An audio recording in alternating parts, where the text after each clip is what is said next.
জামাই পাইল না, আমি পাইলাম না, কিসের জন্য? তাই বাবা বেঁচে গেছে না, টিপচতে নিয়ে নিয়ে একজন বড় লোক হচ্ছে। চারিদিক দেখ সব জায়গাতে সম্পত্তি রাখছে। আচ্ছা তেজ পুত্র হলো কেন? শয়তান কি করে না, ভালো মানুষের দুনিয়ার কষ্ট।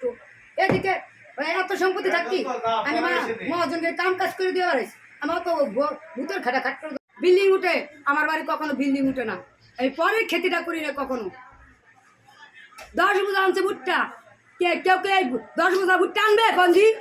তা আমি জমিদারের মেয়ে ছিলাম না, জমিদারের মেয়ে কে ছিল ক? চুনা কাটাতে জমি টমি ছিল, আর যাকে চুনা কাটাতে জমির সম্পত্তি না থাকলে তার বাড়ি বিল্ডিং উঠে কেমনে? আমি এটা তথ্য জানাই। আর হাজার হাজার মার্কেটে বলে আমি কাম কাজ করছি, আমার বাড়ি বিল্ডিং উঠলো না কিসের জন্য? কেন এই প্রশ্ন না? কিন্তু একটা কিন্তু তোমাকে হাজার হাজার কারিগরি কাম কাজ করে দিতাম না।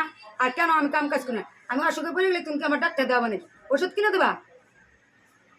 আর ভাই সাইকেল দেওয়া, শোনাচ্ছেন দেওয়া, মেশিন দেওয়া, আমার সোনার কালা ঘড়ি চুরি করে নিয়ে গেছাও, ছাট ব্যাগ নিয়ে গেছাও, এটা কি মানুষ না অমানুষের বাচ্চা? আর এককালে কাম কাজ করছি, পেলের থালা আস্তে আস্তে আমি সাজানো সব কিছু কিনছি, তাহলে আমার চুরি করতে করতে করতে করতে শেষ করে আর আছে কি ভাই? জীবন সাথী না থাকলে কোনো দামই নাই, বুঝছো? তাহলে মাটি আমার মেশিনটা ভাঙছে, তারপর আমার ছাট ব্যাগ নিচ্ছে, তারপরে মনে করে মাটির ব্যাং ভরে টাকা পয়সা নাক ফুল অনেক কিছু সমানে মাসে আমার নির্যাতন করবি। আমি আমার কী কয় একটা মেশিন নিচ্ছোস, তারপর মাটির ব্যাং ভরে টাকা পয়সা নিচ্ছোস, নাক ফুল নিচ্ছোস, আমি এদের সহ্য করলাম, অন্য মাসিকে সহ্য করবে নাকি? হ্যাঁ, চুনা কাটা 3-5 সম্পত্তি থাকি, তারপরেও তো আমি এই মার্কেটে মহাজনের কাম কাজ করে দিলাম। বড়ি জমি নাই, আমার টাকা পয়সা দেয় নাই। তার আমার ভাই সাইকেল ছিল, সোনার চেন ছিল, কি না ছিল কদি? চারিদিক দিয়ে ঘুরে ঘুরে সম্পত্তি থাকি, আমি ত্যায্যপট্ট হয়েছি। আমার গনে জামাই ছেড়ে দিলে কি জামাই আসেনি? টাকা পয়সা তোমায় শিখাইছে, কত টাকা শিখাবো, কত খাবো? এখন মা লাঠি বাড়াইছে, এখন আর সম্পত্তি টম্পত্তি নুম্বা আমি বেঁচে লাগবে সোনার টুকু কাছে কয়েছি কি কয় সম্পত্তি 15 লাখ টাকা। আমাকে 15 লাখ টাকা আগে টাকা গুছাই আমার জামাই ধরুন।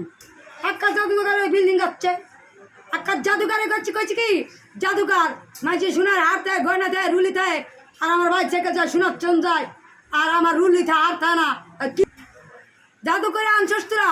এখন আমার এগুলো ঠিক করে দিবি, স্বামী ধরা দিবি, তারপরে তার কাজ কি করবি? কথা না জাদু করে আনছস, এখন আমার বাড়ি ঘর এগুলো ঠিক করে দিবি। হার মার সোনার উলি পরে সবারই তো সব করে, কিরকম সেটা গরিব থাক, তা আমার জোর জমি তো সব মানুষই খাবে, আমি ভালো মতন বাস করতে পারি নাই। যতই থাক 3 জায়গায় সম্পত্তি থাকে কি হয়? অস্থান মস্তানের দ্বারা আমার জান যায় চলে দেন।